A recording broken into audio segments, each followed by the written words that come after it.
Hello students, we are back again बेटा। So पिछले session में बच्चे हम लोगों ने डिस्कस किया कि जो हमारा पूरा करिकुलम है उसमें क्या क्या चैप्टर्स हैं, कितने यूनिट्स हैं और उन चैप्टर्स की क्या वेटेज है। तो ये सब हम डिस्कस कर चुके बेटा एंड आई होप कि आपने ये अपनी नोटबुक में नोट कर लिया होगा बच्चे।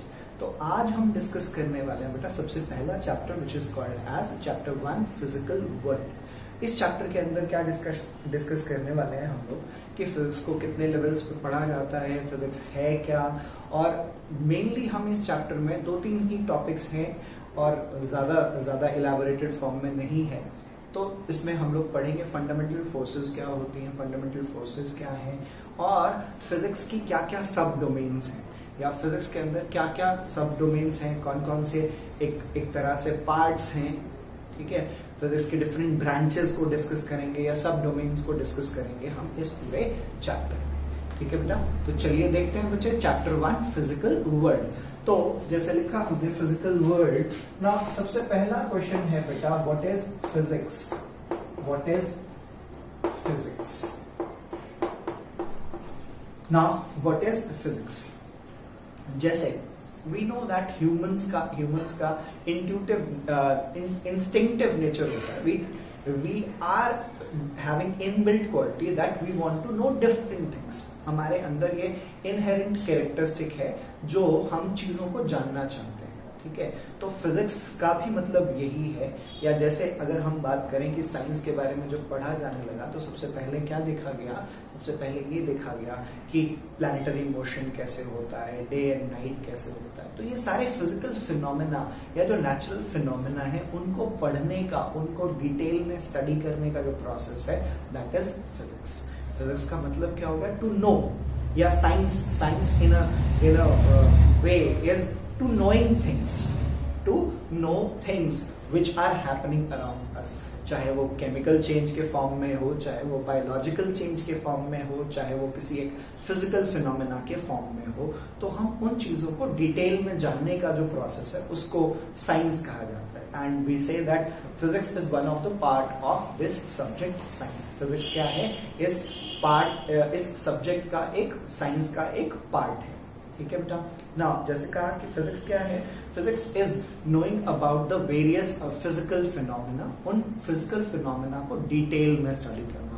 और जब भी हम फिजिक्स की बात करते हैं, जैसे क्या क्या फिजिकल फिनोमेना जैसे पढ़ा आपने पिछली क्लास में, 10th क्लास में पढ़ा आपने, रिफ्रैक्शन कैसे होता है, रिफ्लेक्शन कैसे होता है, रेनबो दिखता है, ट्विंकलिंग ऑफ स्टार्स है, ऑल दीज नेचुरल फिनोमेना। और ऑब्वियस सी बात है कि ऐसा नहीं है कि न्यूटन से पहले एप्पल नहीं गिरता था। एप्पल तो पहले भी गिरता था, लेकिन उसको उस वे में नहीं समझा किसी ने कि भाई व्हाई इट फॉल्स। एप्पल तो न्यूटन के सिर पे गिरने से पहले भी गिर रहा था। ठीक है, बट उसको समझा इस तरह से, उसको डिटेल में स्टडी किया that why it is falling downwards.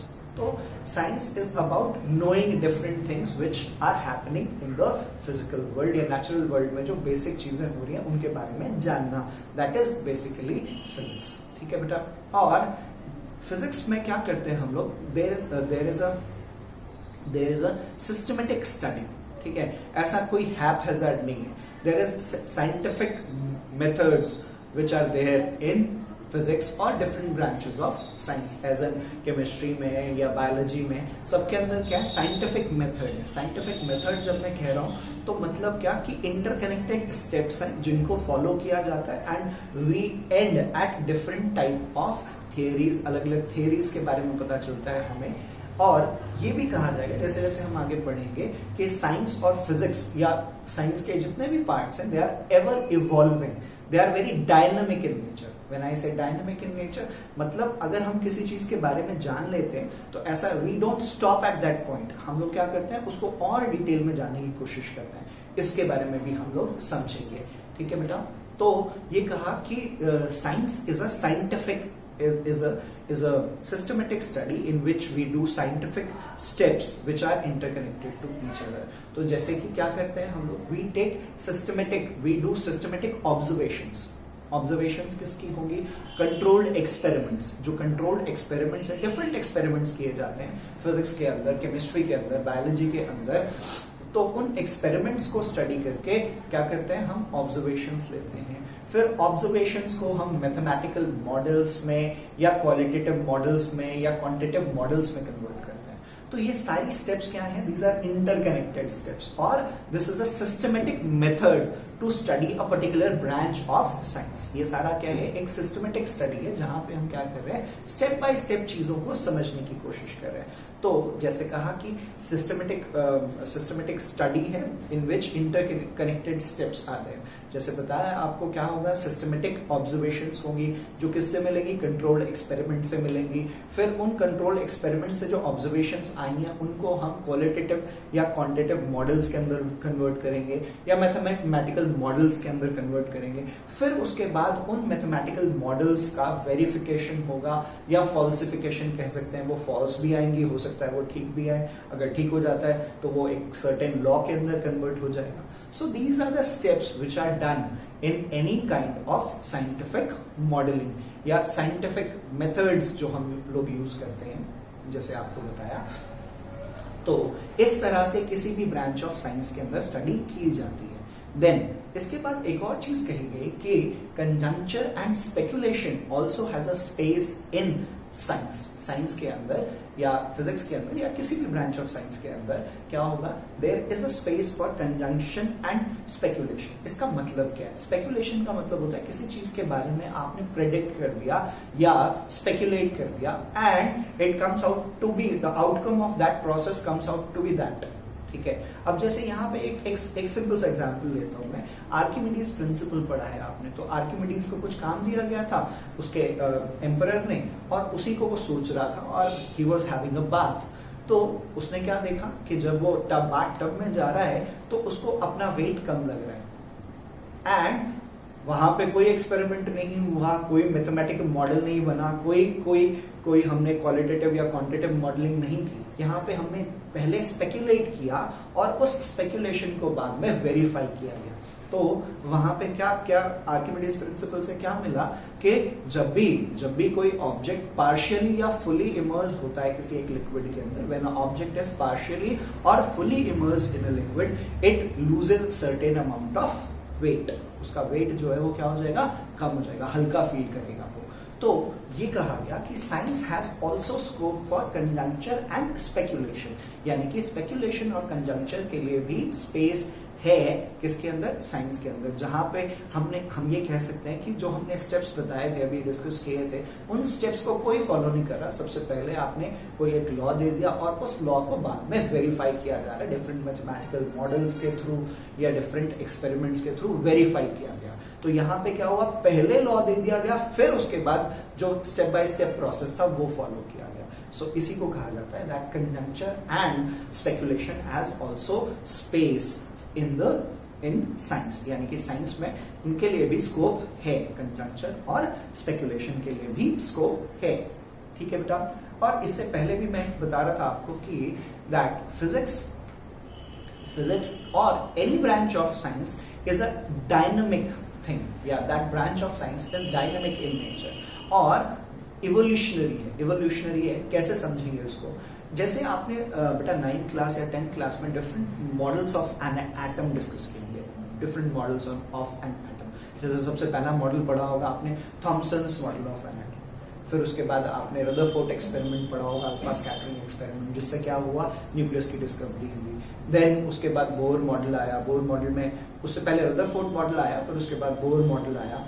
तो क्या समझाने की कोशिश कर रहा हूँ, what I am trying to tell here is that हम थॉमसन्स मॉडल पे रुक नहीं गए, हमने और उसको डिटेल में स्टडी किया, फिर रदरफोर्ड का मॉडल आया। सो द साइंस और the subject as in science is a dynamic subject, और different branches of science, that is physics, chemistry and biology, are ever changing subjects. ऐसा नहीं है हम किसी चीज पे रुक जाएंगे। So we try to see the things in a very deep and in-depth manner. ठीक है, सारी की सारी चीजें समझने की कोशिश करते हैं। तो ये भी कहा जाता है that different branches of science they have a dynamic nature. ठीक है बच्चे। Now इसके बाद कहा जाता है कि फिजिक्स एज अ सब्जेक्ट की बात करें, उसकी जो सब डोमेन्स है उनकी बात करेंगे, उससे पहले सबसे पहले हम बात करेंगे फिजिक्स जो है दो पिलर्स पे, दो स्ट्रॉन्ग पिलर्स पे वर्क करती है जिनको कहा जाता है द स्ट्रॉन्ग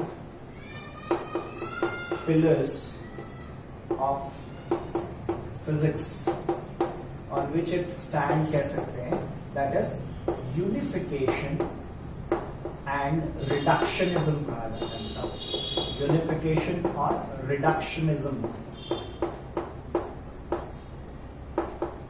ये दो बेसिक पिलर्स कहे जाते हैं. These are the two basic pillars of physics और कह सकते हैं science, that these are the two basic pillars on which the foundation of physics is laid. ना है क्या ये, यूनिफिकेशन क्या है और रिडक्शनिज्म क्या है, वो समझने की कोशिश करते हैं बेटा. ना ये कहा गया कि साइंटिस्ट और फिजिसिस्ट जो है they are working on combining different type of physical laws. अलग अलग तरह के लॉज पढ़ते हैं हम लोग फिजिक्स के अंदर. उन लॉज को कंबाइन करके हम एक ऐसा लॉ बनाए जो सारे के सारे डिफरेंट फिनोमेनास को एक्सप्लेन कर सके. ठीक है, अब इसको एक एग्जाम्पल से समझने की कोशिश करते हैं. आज से कुछ टाइम पहले अराउंड 200 इयर्स बैक इलेक्ट्रिसिटी और मैग्नेटिज्म को एक डिफरेंट ब्रांचेस की तरह पढ़ा जाता था. Electricity was a different branch of science और magnetism was a different branch of science और physics we can say. Now हुआ क्या, क्रिस्टन ऑर्स्टेड का एक्सपेरिमेंट पढ़ा होगा बेटा आप लोगों ने 10th क्लास में. उन्होंने क्या किया, किसी एक करंट कैरिंग कंडक्टर के पास में एक मैग्नेटिक नीडल रखा and he showed that a moving current has a magnetic effect. ठीक है, वो जो मूविंग करंट है वो किसका सोर्स है, it is a source of magnetic field around it. ठीक है, तो उस ऑर्स्टेड के एक्सपेरिमेंट से क्या हुआ बेटा, हमें ये पता चला that electricity and magnetism are two inseparable things, जिनको हम अलग अलग समझ रहे थे. इलेक्ट्रिसिटी को अलग समझ रहे थे और मैग्नेटिज्म को अलग समझ रहे थे. वो बेसिकली क्या है, these are two inseparable things जिनको सेपरेट नहीं किया जा सकता. और इलेक्ट्रिसिटी और मैग्नेटिज्म को जब इस एक्सपेरिमेंट्स के बाद, इस पर्टिकुलर एक्सपेरिमेंट के बाद एक डिफरेंट व्यू से देखा जाने लगा and a new branch of physics और science came into existence which is known as electromagnetism. पढ़ाया आपने इलेक्ट्रोमैग्नेटिक इंडक्शन. तो बेटा वो जो बेसिक एक्सपेरिमेंट था उससे किसका यूनिफिकेशन हुआ, इलेक्ट्रिसिटी और मैग्नेटिज्म का यूनिफिकेशन हो गया. जोड़ के एक नई ब्रांच ऑफ साइंस आ गई जिसको हम क्या कहते हैं, इलेक्ट्रोमैग्नेटिज्म कहते हैं. बेटा क्लियर है ये बात. सो यूनिफिकेशन का सिंपल मीनिंग क्या हो गया बेटा, जहां पे हम क्या कर रहे हैं, different type of physical laws को कंबाइन करने की कोशिश कर रहे हैं and we are trying to get lesser number और a single law which would explain the different phenomena. Different physical phenomena को एक्सप्लेन करने में it will be helpful. Clear है बेटा. तो ये क्या हो गया, दैट इज यूनिफिकेशन. इसको क्या कहते हैं बच्चे, यूनिफिकेशन कहते हैं. उसके बाद क्या आएगा, रिडक्शनिज्म. रिडक्शनिज्म का मतलब क्या है, जैसे सपोज ये ऑब्जेक्ट है, ये ऑब्जेक्ट हम अज्यूम कर रहे हैं, ये बहुत सारे छोटे छोटे पार्टिकल्स से बना हुआ है, छोटे छोटे पार्टिकल से बना हुआ है. तो इसका जो स्मॉलेस्ट कॉन्स्टिट्यूएंट है उसके ऊपर अगर कोई बेसिक लॉज एप्लीकेबल हैं तो वो लॉज सारे के सारे पार्टिकल के ऊपर या सारे के सारे ऑब्जेक्ट के ऊपर भी एप्लीकेबल होंगे. क्या कहा बेटा मैंने कि अगर कोई एक सर्टेन फिजिकल लॉज जो हैं वो इसके जो स्मॉलेस्ट कॉन्स्टिट्यूएंट है उसके ऊपर एप्लीकेबल है, then they will also be applicable to the whole body itself. ठीक है, that is known as reductionism. ठीक है बच्चे, इसको क्या कहते हैं हम, रिडक्शनिज्म कहते हैं. आगे बात करेंगे बेटा हम कि फिजिक्स को कितने लेवल पे पढ़ा जाता है या कौन कौन सी डिफरेंट डोमेन्स हैं फिजिक्स की, या डिफरेंट पार्ट्स हैं ये कहें, या डिफरेंट ब्रांचेस हैं, उसके बारे में डिस्कस करते हैं. तो बेटा फिजिक्स जो है वो 3 लेवल पे पढ़ी जाती है बच्चे. Physics is studied at 3 level. Microscopic level, mesoscopic और मैक्रोस्कोपिक लेवल. फिजिक्स को बच्चे 3 लेवल पे पढ़ा जाता है, macroscopic level, mesoscopic and microscopic. जैसे नाम ही अपने आप में बता रहा है बेटा, माइक्रोस्कोपिक लेवल का मतलब क्या हो गया, जहां पे हम लोग सब एटॉमिक पार्टिकल्स या एटॉमिक पार्टिकल्स की बात कर रहे हैं, हम इलेक्ट्रॉन प्रोटॉन्स की बात कर रहे हैं, हम न्यूक्लियस की बात कर रहे हैं, या उससे भी छोटे पार्टिकल्स की बात कर रहे हैं, वो क्या हो गया माइक्रोस्कोपिक लेवल। या ये कहें कि जिनका मास बहुत कम है और जिनका साइज भी बहुत कम है, ऐसे पार्टिकल्स का study where the size is very small as well as their mass is very small बेटा जी। फिर मैक्रोस्कोपिक लेवल का मतलब जैसे नाम ही बता रहे हैं, जहां पे हम बड़े ऑब्जेक्ट्स की बात कर रहे हैं, बड़े इन द सेंस एक आपका मोबाइल फोन से लेके we can say to the mass of earth, to a object as big as earth, और for object as big as sun. तो हम वैसे ऑब्जेक्ट्स की बात करें जिनको क्या कहा जाता है, मैक्रोस्कोपिक ऑब्जेक्ट्स, जिनका फाइनाइट साइज भी होगा और फाइनाइट मास भी होगा। तो जैसे कहा उसमें एक स्मॉल पेबल से लेके या स्मॉल रॉक से लेके एक बहुत बड़े प्लैनेट, जुपिटर जैसे प्लैनेट या सन जैसे बड़े स्टार या उससे भी बड़े बड़े स्टार्स की हम बात करते हैं। ठीक है बेटा। और मेसोस्कोपिक लेवल का मतलब क्या हो गया, where we talk about few hundred और फ्यू थाउजेंड ऑफ एटम्स। यहाँ पे क्या few tens of atoms, 10, 5, 20 atom की बात करेंगे। यहाँ पे क्या बात करेंगे, फ्यू हंड्रेड और थाउजेंड ऑफ एटम्स। लेकिन यहाँ पे क्या है, इनफाइनाइट नंबर ऑफ एटम्स। अगर एक इसके अंदर बात की जाए, बहुत सारे एटम्स होंगे, बहुत सारे एटम से मिलके बना होगा अर्थ है, और भी उससे बड़े बड़े प्लैनेट्स है या बड़े बड़े स्टार्स है। तो उन सबको हम कहाँ पे पढ़ते हैं बेटा, मैक्रोस्कोपिक पार्ट के अंदर। Is that thing clear? So physics जो है वो 3 लेवल्स पे पढ़ी जाती है, बेसिक लेवल्स पे, that is microscopic level, mesoscopic level and macroscopic level पे पढ़ी जाएगी।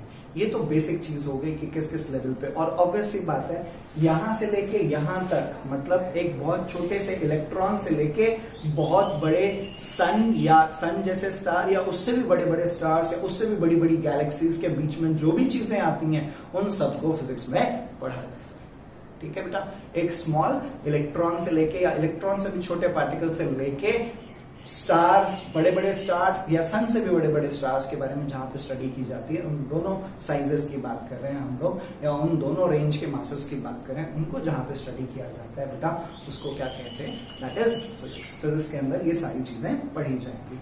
नेक्स्ट बात करेंगे बेटा हम कि फिजिक्स के डिफरेंट ब्रांचेस क्या हैं।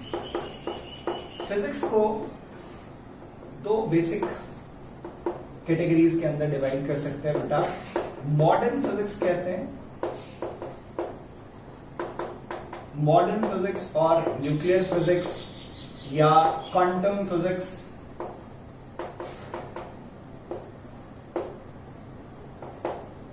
ये सारी चीजें क्या है, जो माइक्रोस्कोपिक लेवल हो गया बेटा। दूसरा क्या हो गया, क्लासिकल फिजिक्स।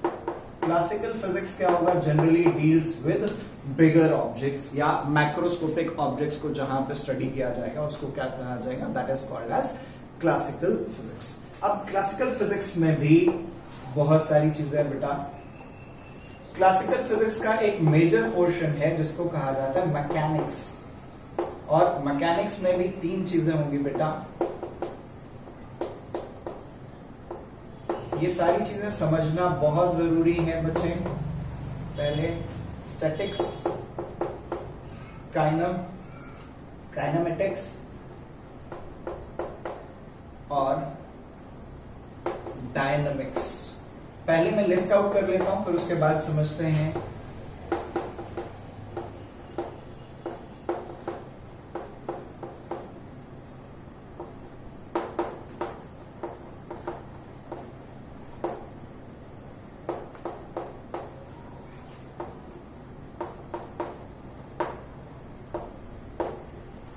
क्या क्या लिखा मैंने क्लासिकल फिजिक्स के अंदर, मैकेनिक्स लिखा, statics, kinematics, dynamics, electrostatics, electrodynamics, thermodynamics and optics.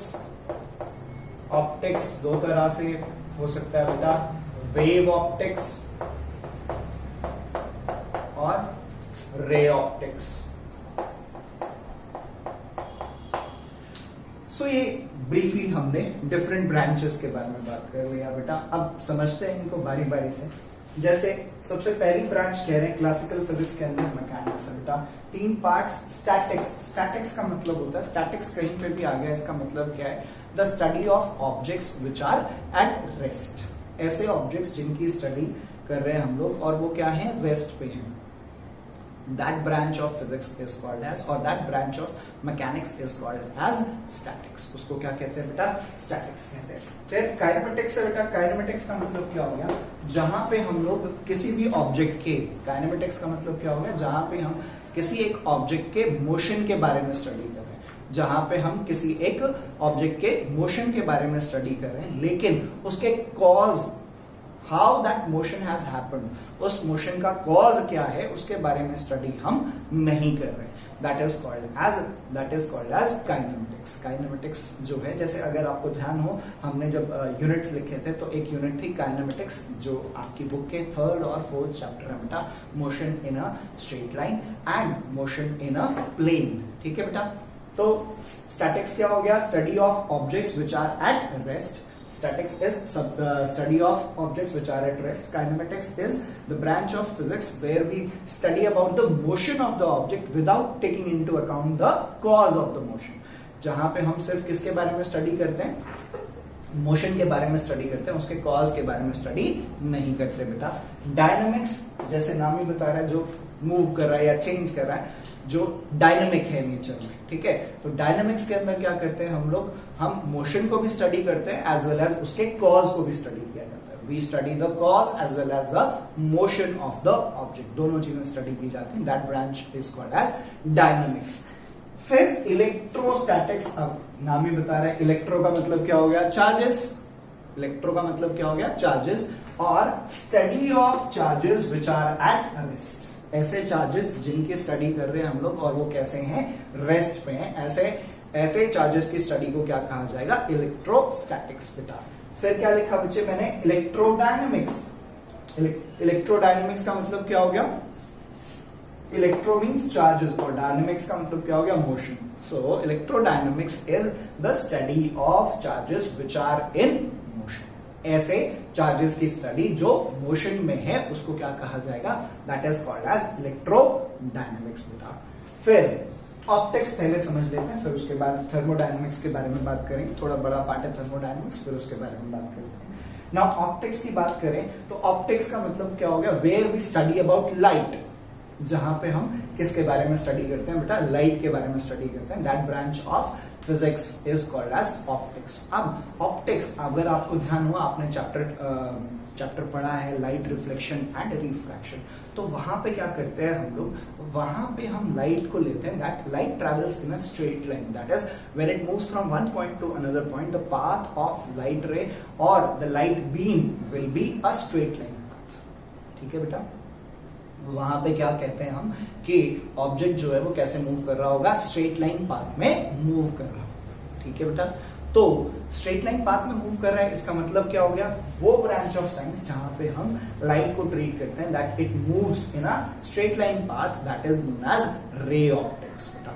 जहां पे हम लाइट को ट्रीट करते हैं कि लाइट कैसे मूव कर रही है, स्ट्रेट लाइन पाथ में मूव कर रही है, उस पार्ट को क्या कहा जाता है, that is known as ray optics. और होता क्या है बेटा, जब भी कोई एक, whenever there is a opaque object, मतलब लाइट जिसके थ्रू पास नहीं हो सकती है, ऐसे ऑब्जेक्ट पे जब लाइट पड़ती है या वो ऑब्जेक्ट किसी एक लाइट सोर्स के सामने रखा जाए, तो वहां पे क्या होता है, लाइट सोर्स के आगे जब उसको रखा जाएगा तो उसके कॉर्नर्स पे लाइट बेंड होगी, उसके कॉर्नर्स पे क्या होगा, लाइट जो है वो बेंड हो जाएगी। तो जब लाइट बेंड होगी तो वो क्या करेगी, उस ऑब्जेक्ट की एक ज्योमेट्रिकल शैडो बनाएगी। तो यहाँ पे हम क्या कहते हैं, वेव ऑप्टिक्स का मतलब क्या है, जहां पे हम ये कहते हैं कि लाइट स्ट्रेट लाइन में नहीं मूव करती, लाइट जो है वो बेंड भी करती है। ठीक है, तो that branch of science is called as wave optics. उसको क्या कहते हैं बेटे, wave optics as a branch पढ़ते हैं हम लोग। फिर आता है थर्मोडायनेमिक्स। थर्मोडायनेमिक्स का मतलब क्या हो गया, जनरली थर्मो का मतलब हो गया हीट और हीट चेंजेस, जहां पे भी हीट चेंजेस होते हैं उनको स्टडी किया जाता है, जहां पे भी हीट चेंजेस को स्टडी किया जाता है, that branch of science is called as thermodynamics. और थर्मोडायनेमिक्स के अंदर एक मेजर पोर्शन होगा हीट इंजन्स। थर्मोडायनेमिक्स जब भी पढ़ेंगे आप, और ऐसा नहीं है कि आप थर्मोडायनामिक्स केमिस्ट्री में भी पढ़ेंगे बेटा, लेकिन उसको बोलेंगे केमिकल थर्मोडायनामिक्स। वहां पे क्या बोलेंगे? Chemical thermodynamics. किसी केमिकल रिएक्शन में जो हीट चेंजेस हो रहे हैं उनको स्टडी जहां पे किया जाता है, that is known as chemical thermodynamics. यहाँ पे सिंपली क्या है? थर्मोडायनामिक्स है। थर्मोडायनामिक्स का मतलब क्या हो गया? जहां पे हम हीट चेंजेस, डिफरेंट प्रोसेसेस होते हैं, डिफरेंट थर्मोडायनामिक प्रोसेसेस होते हैं बेटा, उन थर्मोडायनामिक प्रोसेसेस के अंदर जो हीट चेंजेस हैं उनको जहां पे स्टडी किया जाता है, that branch of science is called as thermodynamics बेटा। और ये बताया आपको कि heat engines is a major portion of thermodynamics which we study in physics. अब हीट इंजन क्या होते हैं? जितने भी आप ऑटोमोबाइल्स देख रहे हैं, या ऐसे डिवाइसेस जो क्या करते हैं? हीट एनर्जी को वर्क में कन्वर्ट करते हैं। जैसे आपका स्कूटर है या जो किसी एक फ्यूल पे वर्क कर रहे हैं। I am not talking about electric heat engines या इलेक्ट्रिक इंजन्स के बारे में बात नहीं कर रहा। ऐसे ऑटोमोबाइल्स जो इलेक्ट्रिसिटी पे वर्क करते हैं, इलेक्ट्रिक बैटरी पे चलते हैं, उनकी बात नहीं हो रही है। यहाँ पे हीट इंजन्स की बात हो रही है। जैसे कोई भी एक ऑटोमोबाइल है, उसके अंदर क्या होता है? फ्यूल है, फ्यूल का कंबशन होगा, फ्यूल के कंबशन से जो एनर्जी मिलेगी वो किस में कन्वर्ट होगी? That would be converted into work. ठीक है बेटा, तो उससे जो एनर्जी मिली वो किस में कन्वर्ट हो रही है? वर्क में कन्वर्ट हो रही है, तो वो क्या हो गया? Heat engine. तो थर्मोडायनामिक्स में डिफरेंट हीट इंजन्स की एफिशिएंसी या किसी एक हीट इंजन के अंदर क्या क्या बेसिक प्रोसेसेस हो रहे हैं जिसकी वजह से वो एनर्जी हमें मिल रही है या हीट एनर्जी कन्वर्ट हो रही है मैकेनिकल वर्क के अंदर, वो सारी चीजें जहां पे स्टडी करते हैं, दैट इज थर्मोडायनामिक्स। ठीक है बेटा। और मॉडर्न फिजिक्स और क्वांटम फिजिक्स बताया आपको। मॉडर्न फिजिक्स और क्वांटम फिजिक्स का मतलब क्या हो गया? जहां पे हम लोग क्या कर रहे हैं? Where we are studying. Modern physics और न्यूक्लियर फिजिक्स का मतलब क्या हो गया? जहां पे हम लोग एटम्स के बारे में बात कर रहे हैं, इलेक्ट्रॉन्स, प्रोटॉन्स के बारे में बात कर रहे हैं, और उनके लिए डिफरेंट फिनोमेना, जैसे केमिस्ट्री में भी पढ़ते हैं आप, लेकिन उसको फिजिक्स के एस्पेक्ट में जब पढ़ते हैं, दैट इज उनका मोशन किस तरह से हो रहा है, किसी एक पर्टिकुलर एटम में किस तरह से मूव कर रहे हैं, वो सारी चीजें जहां पे स्टडी की जाती है, दैट इज मॉडर्न फिजिक्स और दैट इज क्वांटम फिजिक्स। तो आज का जो सेशन रहा बेटा, उस पूरे सेशन के अंदर हमने बेसिकली पढ़ा कि फिजिक्स है क्या, फिजिक्स के अंदर कैसे सिस्टमेटिक स्टडी है। Physics is a systematic study in which we do systematic observations, we take controlled experiments and those experiments की जो observations हैं वो qualitative और quantitative models के अंदर convert की जाएंगी, फिर वो qualitative या mathematical models जो हैं उनको verify किया जाएगा, अगर वो verify होते हैं तो वो theory या किसी एक law में convert हो जाएगा। और हमेशा ऐसा नहीं होता कि जितने भी experiments हुए वो successful ही हुए, most of the experiments are failure but we keep on doing experiments, और physics is about doing experiments, different kind of experiments हुए, आज तक होते आ रहे हैं और आज भी कर रहे हैं। जैसे for the situation COVID-19 की situation है, अभी हम लोग क्या कर रहे हैं? रिसर्च वर्क किस पे हो रहा है? हम जो COVID-19 का जो वायरस है उसको स्टडी कर रहे हैं, उसके पैटर्न को स्टडी कर रहे हैं, और ऐसा सुन रहे होंगे आप न्यूज में कि उसके अंदर बहुत ज्यादा चेंजेस आ रहे हैं, म्यूटेशन हो रहे हैं, जिसकी वजह से हम उसके लिए कोई एक एंटीबॉडी नहीं बना पा रहे हैं। ठीक है, और इवन आपने सुना होगा प्लाज्मा थेरेपी हो रही है। प्लाज्मा थेरेपी में क्या हुआ? जो पेशेंट था, कोविड-19 का पेशेंट था, वो ठीक हो गया, उसका प्लाज्मा लिया और उस प्लाज्मा को ट्रांसफ्यूज कर दिया दूसरे पेशेंट के अंदर। तो इस तरह से ये सारी चीजें होती रहती हैं, और science is a systematic study, ठीक है, जिसमें साइंटिफिक मेथड्स हम यूज करते हैं so that we get a conclusion about anything. और ये पढ़ा हमने कि फिजिक्स में जनरली क्या स्टडी किया जाता है? नेचुरल फिनोमेना को स्टडी किया जाता है। और ये भी समझा हमने कि फिजिक्स के अंदर जो बेसिक पिलर्स हैं वो कौन कौन से? यूनिफिकेशन और रिडक्शनिज्म, जिसको हमने डिटेल में पढ़ा। यूनिफिकेशन का मतलब क्या हो गया? डिफरेंट बेसिक लॉज को कंबाइन करके एक सिंगल लॉ में कन्वर्ट करना। रिडक्शनिज्म का मतलब क्या हो गया? जो स्मॉलेस्ट कॉन्स्टिट्यूएंट है उसके बारे में स्टडी करना, या उसके ऊपर जो बेसिक लॉज हैं वो सारे के सारे बेसिक लॉज पूरे के पूरे बॉडी के ऊपर एप्लीकेबल होंगे। फिर पढ़ा हमने माइक्रोस्कोपिक लेवल पे फिजिक्स पढ़ी जाती है, मेसोस्कोपिक लेवल हो गया और मैक्रोस्कोपिक लेवल हो गया। फिर क्लासिकल फिजिक्स हो गया, फिर मॉडर्न फिजिक्स हो गया। क्लासिकल फिजिक्स के डिफरेंट जो पार्ट्स हैं उनके बारे में मैंने आपको बताया, mechanics, statics, kinematics, dynamics, electrostatics, electrodynamics, thermodynamics, wave optics, ray optics. ना अब आपका होमवर्क क्या है बेटा, ध्यान से सुने। आपने क्या करना है, ये आपका जो भी आज का डिस्कशन रहा है, ये एनसीईआरटी बुक का आपका जो फर्स्ट चैप्टर है उसके फर्स्ट 4 पेजेस है, फर्स्ट 3 से 4 पेजेस जो हैं वो ये सारा डिस्कशन है। उसको बहुत अच्छे से रीड करेंगे और ये जो हमने लिखा है इसकी हेल्प से और बुक की हेल्प से आपको इसके कंप्लीट नोट्स प्रिपेयर करने। You have to prepare notes of it और जो ईमेल आईडी है उस ईमेल आईडी पे आपको सेंड करना है, ठीक है? क्लियर है ये बात? You have to send it on a email ID, ठीक है बेटा? तो ये जो सारा डिस्कशन है, ये जो सारा हमने डिस्कशन किया है, you would put it on the paper, और पेपर पे तभी आप कर पाएंगे, अच्छे से नोट्स तभी बना पाएंगे आप जब उसको रीड करेंगे आप अच्छे से और समझेंगे। और ऑब्वियस सी बात है, जब आप रीड करेंगे तो डाउट्स भी आएंगे, ठीक है बेटा? सो डाउट्स अपने लेके रखें और डाउट्स भी क्लियर किए जाएंगे। उसके लिए पहले क्या करना पड़ेगा, हमें रीड करना पड़ेगा, ठीक है बेटा? सो ये हमने एक पोर्शन किया है आपका फर्स्ट चैप्टर का बच्चे, ठीक है? क्लियर है बेटा? थैंक यू सो मच बच्चे।